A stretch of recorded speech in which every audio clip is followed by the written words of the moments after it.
சரி அவனிடம் தப்பித்து வந்து விட்டோம். இப்படியே சென்று விடலாம்.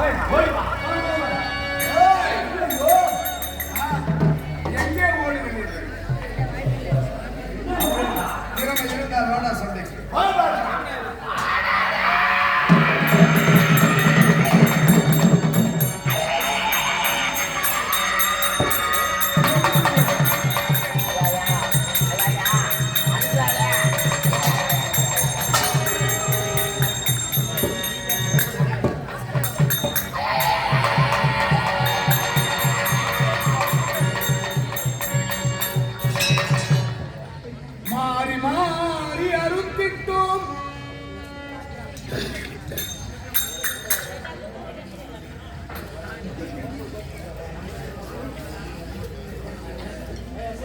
இந்த தாராசுரனை நானும் நரநாராயணர்களாக ஒரு வருடம் யுத்தம் செய்தால் ஒரு வருடம் அவன் தவம் செய்வான். இப்படியாக மாறி மாறி மாறி மாறி அறுத்திட்டோம்.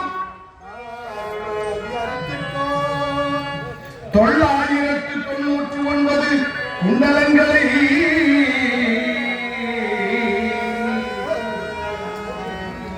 மாறி மாறி அறுத்திட்டோம்.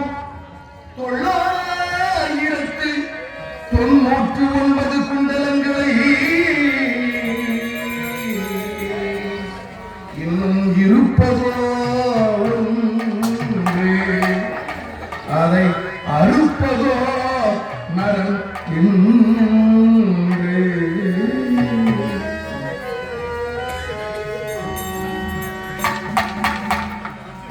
இப்பொழுதே நான் பத்திரிகாச்சரம் சென்று ஒரு வருடம் தவத்தில் அமர்கிறேன்.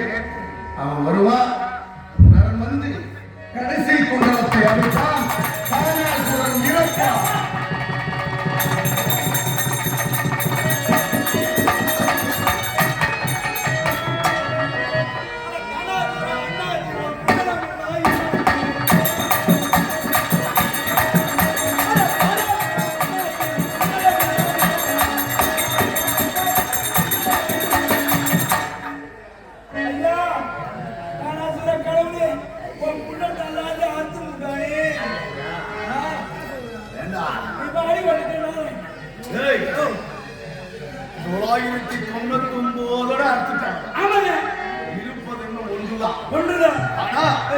இந்த இடத்தில் இருந்தா நம்மளை தேடி வந்தா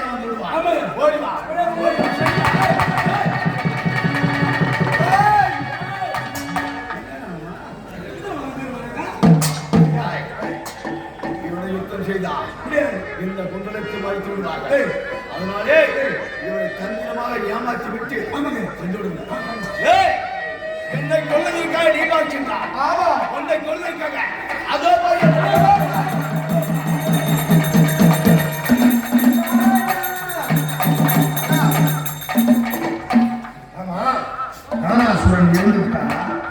சுவாமி அவன் என்னிடமிருந்து தப்பிவிட்டான். சுவாமி என்னிடமிருந்து தப்பிவிட்டான். ஆமா, அப்போ கடைசியாக ஒரு குண்டலத்தோடு தப்பியிருக்க. ஆமாம் சுவாமி. சுவாமி அவன் என் கையாலே மாற வேண்டும். அவன் ஆமா, உன்னிடமிருந்து தப்பியவனை நான் விட மாட்டேன். ஏனென்றால் அவனை கொன்று தேவர்களுக்கு வாழ்வு கொடுக்கிறேன் என்று அவர்களுக்கு நான் வரம் கொடுத்திருக்கிறேன். அப்படியா? ஆகையினாலே அந்த தாராசுரன் கதை எப்படியாவது முடிக்க வேண்டும். உன் முறையில் தப்பியவனை நானே கொல்ல வேண்டும். சுவாமி சரி, என்றைக்கு இருந்தாலும் அவன் உன் கையாலேயே இழப்பான். சீக்கிரம் சென்று பத்ரிகாச்சலம் போ. அவன் எங்கிருந்தாலும் தேடி கண்டுபிடித்து அவனை கொண்டு விட்டு வருகிறேன். அப்படியே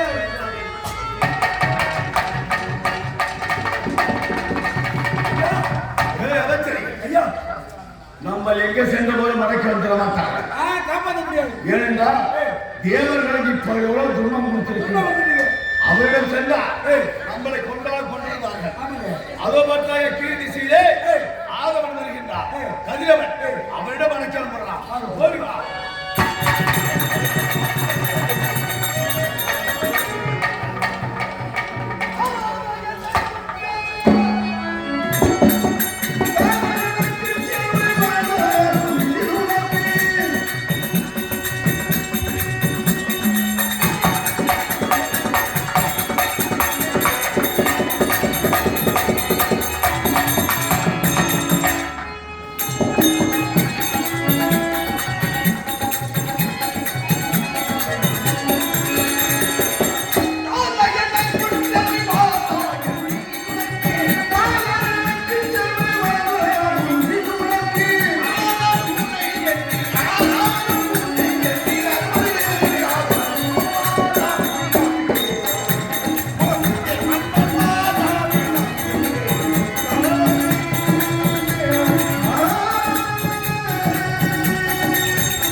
எதிர்பார்த்தவர்களாக இருந்து கொண்டிருக்கிறார்கள்.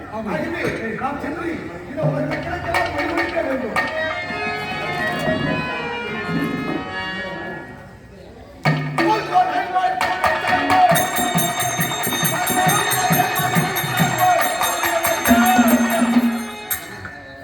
ஐயா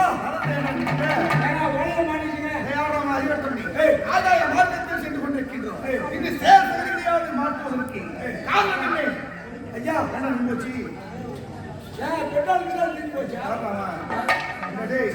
நம்மளுடைய ரதம் ஒரே சக்கரம் 7 புறவைகளை பூட்டி அழைத்து செலுத்திக் கொண்டிருக்கின்றோம். பெட்ரோலுக்கு இங்க என்ன வேலை? பெட்ரோலுக்கு எதுக்கு ஐயா? இறங்கி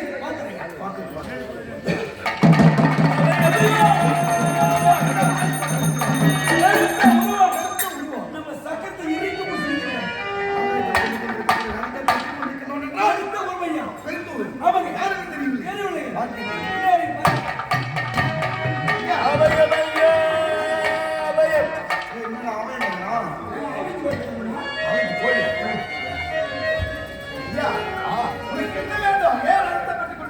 என்னை காபந்து செய்யறேன்னு முதல்ல சத்தியம் பண்ணுங்க. நான் காப்பாற்றுவீங்களா? சத்தியம் மாட்டேன். சரி, நான் சொல்வதை போல் செய்ய வேண்டாம். நீங்களே சூரிய நாராயணன். சரி, நீங்க வணங்குகின்றீர்களே அந்த லட்சுமி நாராயணன் திருமணி சாட்சியாக ஒண்ணு நான் காபந்து செய்யறேன் சத்தியம் பண்ணுங்க. சத்தியம் பண்ணி நான் பாத்துக்கிறேன். நீ சத்தியம் பண்ணி நான் பாத்துக்கிறேன். ஆண்டவனுக்கு சத்தியம் பண்ணிட்டான். நீ சத்தியம் பண்ணி நான் பாத்துக்கிறேன். பிறகு நான் பாத்துக்கிறேன். எந்த துன்பம் இருந்தாலும் நீ சத்தியம் பண்ணி நான் பாத்துக்கிறேன். சரி, உண்மை எல்லாம் சத்தியம் செய்யுங்க. பாத்துக்கிறேன். நான் நடந்து வணங்கக்கூடிய லட்சுமி நாராயணன் சாட்சியாக உங்களை காப்பாற்ற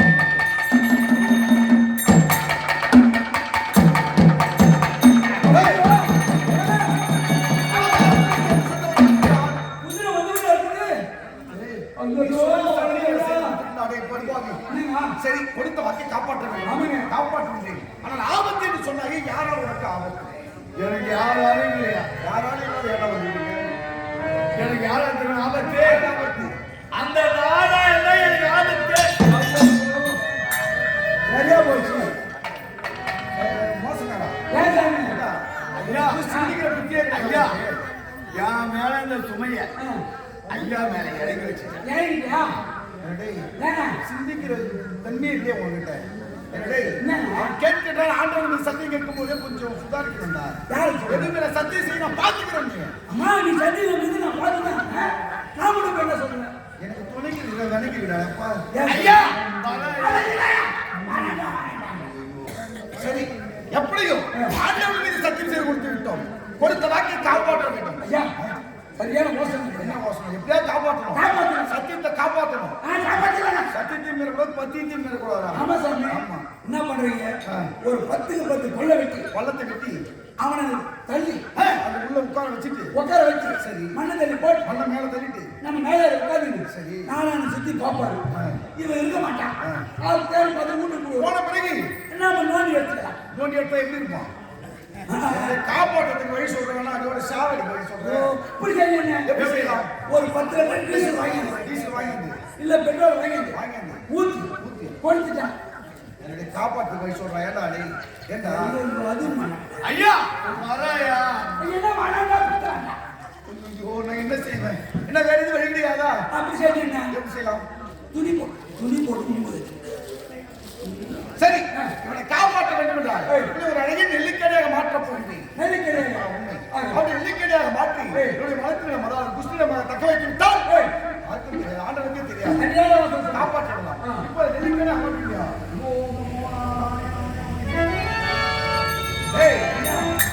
நெல்லிக்கடையாக மாற்றிவிட்டு இருந்தாலும் இவ்வளவு நேரம் இல்லாமல் இப்போது எனக்கு பயம் அதிகரித்து காரணம் தெரியுமா?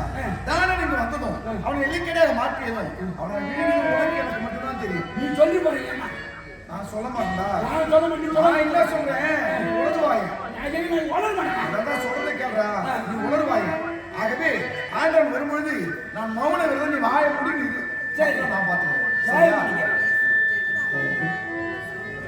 சித்தப்பட்டு மலை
சாப்பிடாத ஜீவ ஜந்துக்கள் எந்த புவியில் உண்டா?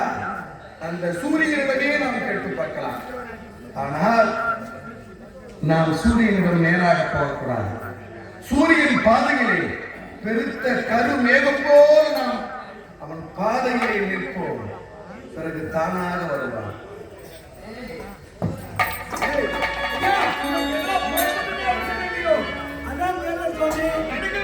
ஏற்பட்டுக் கொண்டே இருக்கின்றது. நாமதான் வழி கொடுக்கிறோம். நம்ம என்ன காரணம்? சாமி எப்படி இருங்க?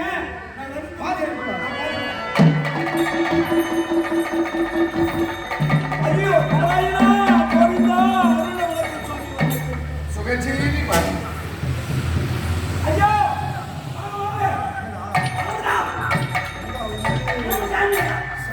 ஆமா ஆண்டவனா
ஆசீர்வாதம் ஆனந்தம்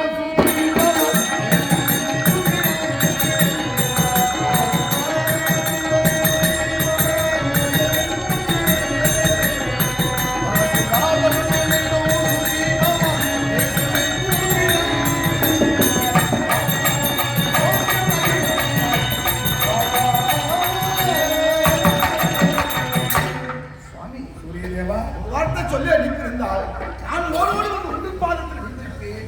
அதில் விடுத்து இங்கு வர வேண்டிய காரணம் என்ன சாமி? அதாவது காரியம் ஆக வேண்டுமானால் என்ன பண்ணணும்? அதனாலே எனக்கு ஒரு காரியம் ஆக வேண்டும். காரியம்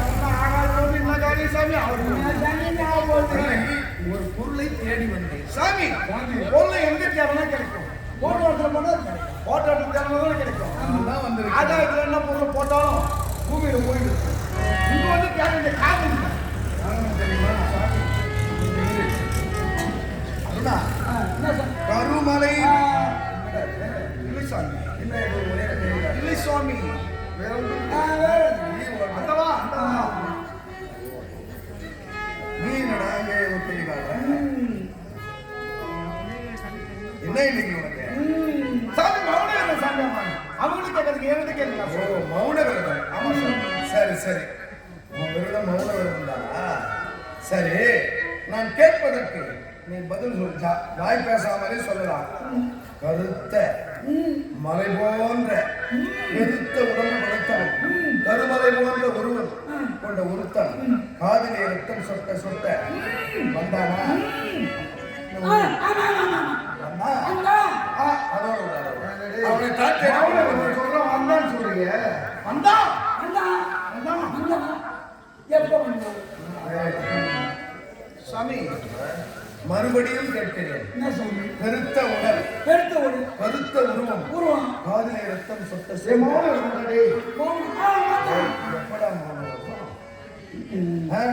கருமலை போன்ற காதிலே சொட்ட சொட்ட ரத்தம்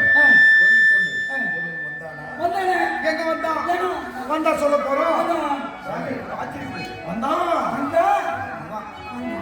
சரி சரி ஆமா வா மறுபடியும் கேட்கிறேன் என்னிடத்தில் பொய் சொல்லக்கூடாது உள்ளங்கை நெல்லிக்கனி போல தெள்ள தெளிவாக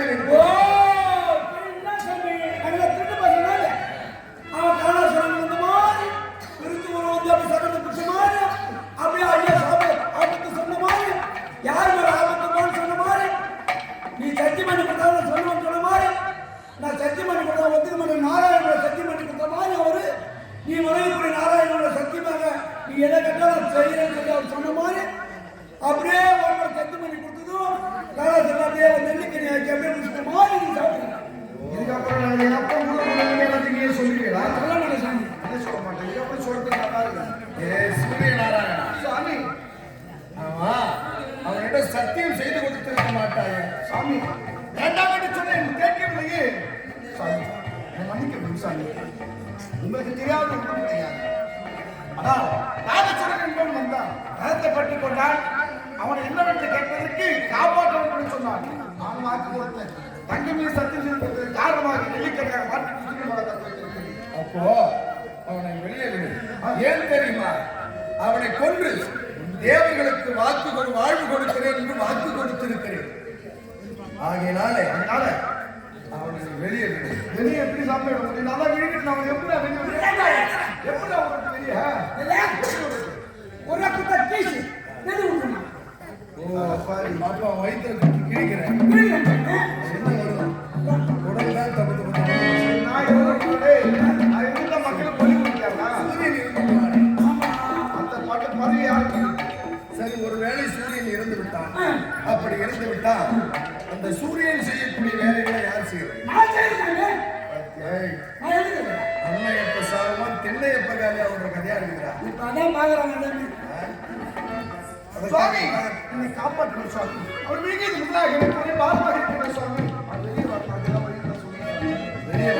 வேண்டும். அதாவது அவனை நீ வெளியே விட்டு விடலாம். அவனை காப்பாற்றுகிறேன் என்று நீ வாக்கு கொடுக்கிறான். தங்கமே சத்தியம் செய்ய அது சாதாரணமா இல்லை. லட்சுமி நாராயணன் சாட்சியாக உன்னை காப்பாற்றுகிறேன் வாக்கு கொடுத்தேன். அப்படி வாக்கு கொடுத்தோம். நான் கொடுத்த வாக்கு பொய்க்க கூடாது. அப்ப ஏன் வாக்கு கொடுக்கிறாரா? தேவர்களுக்கு அவனை அழிக்கிறேன் அவனை கொல்லுகிறேன் என்று நான் வாக்கு கொடுத்திருக்கிறேன். வாக்கு பொய்க்க கூடாது சுவாமி. இந்த இரண்டு வாக்கு பொய்க்காமல் இருக்க ஒரே ஒரு வழி இருக்கிறது. சொல்லுங்க சாமி. அதாவது யுகம் 4 கிரேதா தோதர கலி என்று சொல்லக்கூடிய 4 யுகம். அதிலே கிரேதா யுகம் போய் திரேதா யுகம் நடந்து கொண்டிருக்கிறது. உண்மை. இந்த திரேதா யுகம் முடியும் தருவாயில் இருக்கிறது. அடுத்தபடியாக துவாபர யுகம் பிறக்கப் போகிறது. அந்த துவாபர யுகத்திலே உட்பவதியாகாத ஒரு கன்னி பெண் வயிற்றிலே உன் வயிற்றில் இருக்கும் அந்த தாராசுரனை ஒரு குழந்தையாக ஒரு கருவாக உருவாக செய்து சரி நான் பூலோகத்தில் ஒரு அவதாரம் எடுத்து அவனை கொன்று விடுகிறேன். உன் வாக்கும் பொய்க்காது, என் வாக்கும் பொய்க்காது. என்றால் இந்த ஒரு யுகம் சேர முடிவு வரையிலே வைக்க வேண்டுமா சுவாமி? சரி, அதே துவாபரத்தின் இறுதியிலே இது நடக்கும். ஆகட்டும் சுவாமி, சென்று வாருங்கள். சுவாமி நீ என் போக நினைக்கிறாய்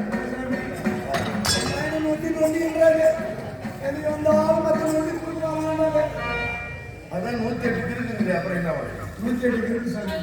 ஆமா, அவருக்கு சொல்லாங்க. அப்ப யாரையும் சொல்லக்கூடாது. சாமி சொல்ல சாமி. இருந்தாலும் அது பழமொழி சொல்லித்தராங்க. அதனால உங்களுக்கு என்ன வேண்டும்? இல்ல சாமி, நான் யாரு, என் அப்பா அம்மா யாருன்னு எனக்கு தெரியல. அதாவது காசிம முனிவருக்கு அதிதி, திதி, தனு, காலை, அரிஷ்டை, குரோதவசை, முனி, இலை, கத்திரை, வினதை, குரோதவசை, சுரவி இப்படி சொல்லக்கூடிய 13 மனைவிமார்கள் இருந்தார்கள். அதிலே அக்கா தங்கச்சி 2 பேர் 13 மனைவிமார்கள். இந்த 13 மனைவிகளுமே அக்கால் தங்கை இருந்தார். அப்படி இருந்த போதிலும் அதுல 2 பேரு உடன் பிறந்த சகோதரிகள். கத்திருவை, வினதை. வினதை என்று சொல்லக்கூடிய ஒரு தாய். கத்திருவை உன்னுடைய சிற்றன்னை. அந்த சிற்றன்னை கத்திருவையும் வினதையும் ஒரு நாள் கடற்கரையோரமாக சென்றார்கள். அங்கே தேவலோகத்தில் இருக்கக்கூடிய உச்சை சிரமம் என்று சொல்லக்கூடிய குதிரை அந்த அஸ்தம் மேய்ந்து கொண்டிருக்கிறது. இந்த அக்காவாக என்று சொன்னார், தங்கச்சி பாரடி, இதோ இந்த வெள்ளை குதிரை ஒரு சிறு கரும்புள்ளி கூட இல்லாமல் எவ்வளவு அழகாக இருக்கிறது என்றார். உடனே அந்த குதிரை பறந்து போச்சு. அப்ப தங்கச்சி சொல்றா, இல்லை இல்லை, அதன் வாயிலே ஒரு கருப்பு புள்ளி இருந்தது.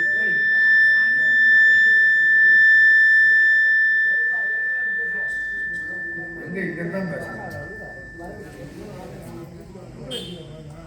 கரும்புள்ளி எப்படி? கரும்புள்ளி. ஆமா, கருப்பு புள்ளி இருந்தது என்றார். 2 பேருக்கும் போட்டி வந்தோம். சரி, நாளைக்கு இதே நேரத்தில் வந்து பார்ப்போம்.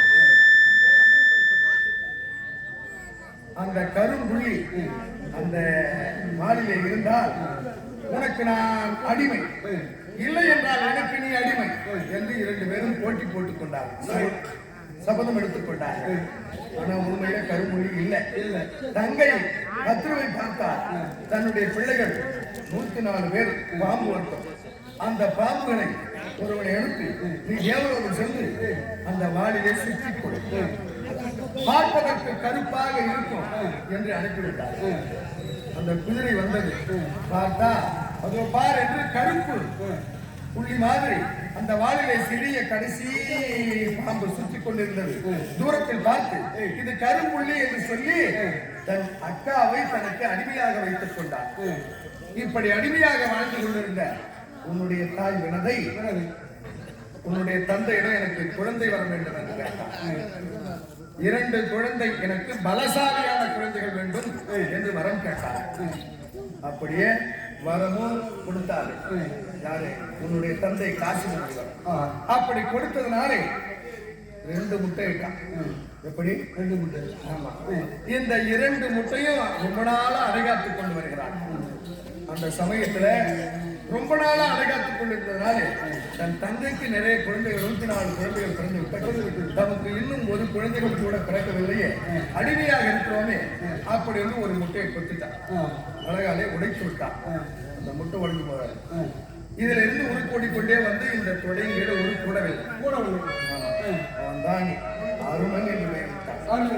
என்ன நீ முட்டை உடைஞ்சு போய். ஆமா, உடனே உன் தாய்க்கு ஒரு சாபம் கொடுத்தார். அம்மா, என்னை நீ இப்படி இன்னும் கொஞ்ச காலம் பொறுத்திருக்க கூடாதா? இன்னும் கொஞ்ச காலம் பொறுத்திருந்தா என ஒரு புரியுது. இப்படி செய்து விட்டாயே, அடுத்த முட்டையை உடைக்காதே. அதுல என் தம்பி இருக்கிறான், அவன் பிறந்து உன் அடிமையை நீக்குவான் என்று வரம் கொடுத்து விட்டு நீ சூரியனை குறித்து தவம் செய்து அவனுக்கு சாரதியாக அமர்த்தாய். புரிகிறதா? இதுதான் உன் கதை. உன் தம்பிதான் கருடன். நீ அருணன் அண்ணன், தம்பி கருடன். கருடன் எனக்கு வாகனமாக. இனிமே நீ பிறவியிலேயே முட்டை உடைஞ்சிடும். உன்னுடைய உருவத்தை சரி செய்ய இப்பொழுதே இந்த அவதாரத்தை முடித்து துவாபரையும் பிறந்து விட்டது.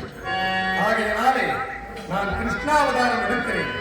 கிருஷ்ணாவதாரம் எடுத்து அந்த தானாசுரன் எப்படி பிறந்திருக்கிறான் என்று பார்த்து அவனை கொல்லுவதே என்னுடைய வேலை. வருகிறது.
இது எந்த நாடு?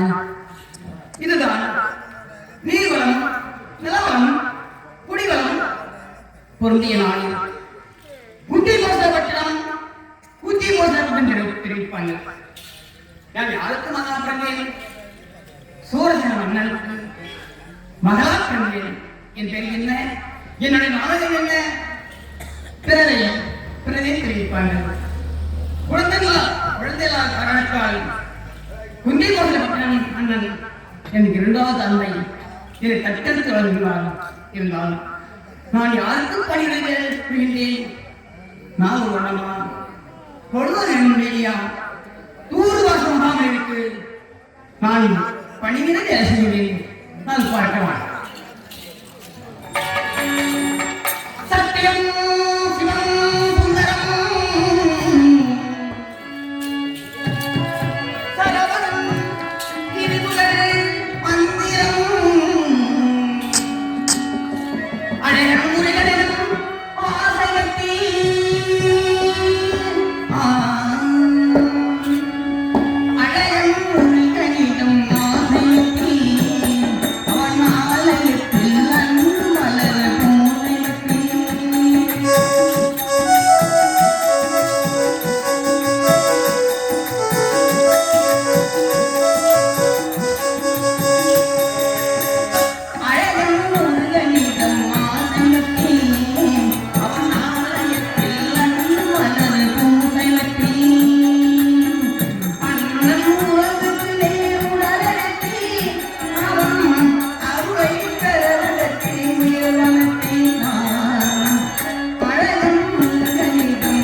இருந்தாலும் மகளே குந்தி என்கிட்ட பணிவிட வேலை செய்து யாரும் ஆபத்தை அடைஞ்சது கிடையாது.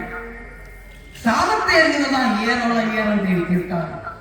மகளே இருந்தாலும் உன் கரத்தை காட்டி தெரிவித்து விட்டால் நான் கரத்தை காட்டினேன்.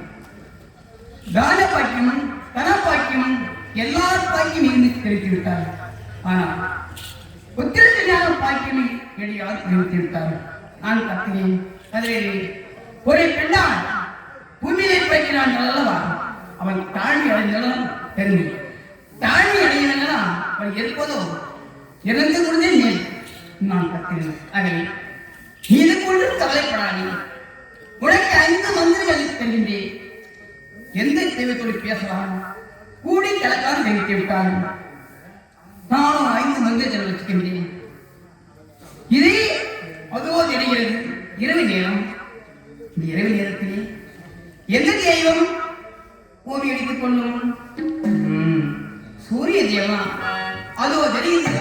அடாத மாளிகை அந்த மலர் மாளிகை நின்று ஒரு கல்வி எடுத்து போட்டு பரிசோதனை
என்னை கட்டி இழுத்து வந்து கொண்டிருக்கிறது. யாரை மந்திரம் பார்த்தால் பூர்வாசுடைய மந்திரம். இந்த மந்திரம் எங்கே என்னை இழுத்து செல்வதாக